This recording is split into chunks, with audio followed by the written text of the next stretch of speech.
Bonjour à tous, direction l'hippodrome de Clairefontaine ce lundi pour une nouvelle émission Quintet Flash. Et c'est un Quintet Plus en obstacle qui va se disputer dans le prix Léopold Dorsetti. C'est un handicap réservé aux Steeple-Chaser. Ils vont s'affronter sur la distance de 3800 mètres. Ils sont 14 au départ. Des sujets d'expérience pour la plupart. Je pense qu'on peut s'appuyer sur un bon noyau de base assez solide. On voit tout ça avec mon analyse.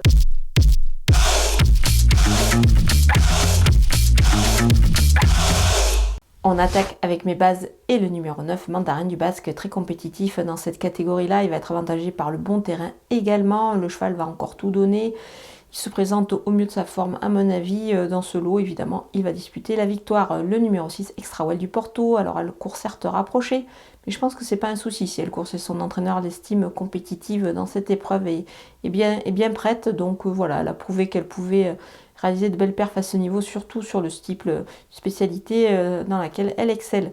Le numéro 5, Uric des Obos, c'est la ligne avec Mandarin du Basque. Il faut évidemment le suivre en grande confiance. La ligne est bonne. Je pense qu'ici, ça s'annonce plus que compétitif.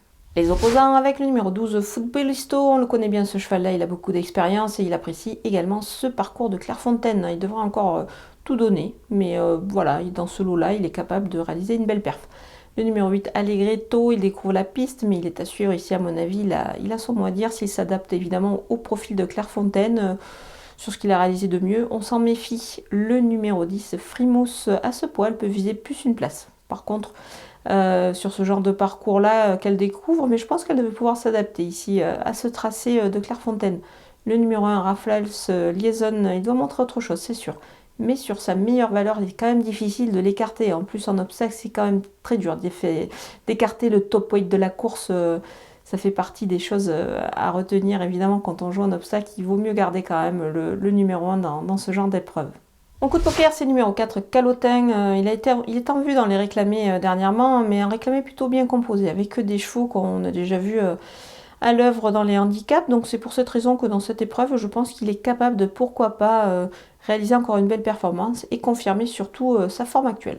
Les outsiders avec le numéro 2, Hals, il doit juste rassurer un peu, mais c'est quand même un sauteur plutôt intéressant. Moi je pense que pour une place, il ne faut pas du tout l'écarter, bien au contraire. Le numéro 7, vainqueur, habitué aux tracés provinciaux, il devrait certainement s'habituer aux tracés. Je veux dire s'habituer. Il devrait pouvoir se faire à ce parcours assez coulant de Clairefontaine. Il ne devrait pas le déranger outre mesure. Moi, je pense qu'il a sa chance pour une belle place. Le numéro 11, Notre Virène, elle mérite un crédit sur sa récente chute. Moi, je pense qu'elle est quand même capable de réaliser une belle perf dans ce genre de handicap, mais on la verra quand même aussi plus pour une place. On termine ici avec les délaissés et le numéro 13, Boston Emery. Évidemment, je pense qu'il aurait été quand même beaucoup plus à son affaire dans la deuxième épreuve. C'est pour cette raison qu'ici, je vais m'en passer. Le numéro 14, Lincoln Ball, c'est également le cas. Je pense que ça aurait été quand même beaucoup mieux dans la deuxième épreuve.